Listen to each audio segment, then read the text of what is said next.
being able to visualize what places feel like and what places will be when you're just looking at a two-dimensional on paper is a very complicated process, but it's also a very liberating process. To be able to adjust roadways to capture views, to be able to adjust lot lines and house locations to change the whole character of what a place feels like. You know, you can just look at historical examples of how that worked, whether it's the squares in Savannah and how those squares form these beautiful spaces for people.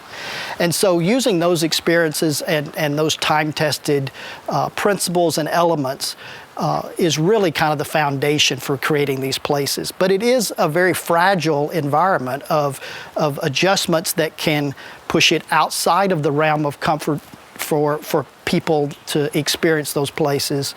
So it really is a slight adjustment. Like I've said, the distances of houses that face each other across the street, you could be just a few feet off, and that feeling of walking down the street is completely different than if they were a few feet closer. The way that buildings wrap a space, there's a proportion and scale to it, again, that we all know something feels right. You want to just sit there and read a book or hang out.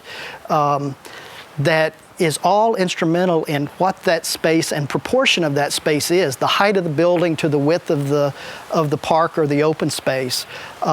All is a form of a environment that feels right. And so all of those are very purposefully done. And so if you really had to put one word to those elements of how the plan and the vertical architecture occurs, would be very purposeful. It still allows lots of flexibility, but we've purposely created the framework that we know is going to create a great place.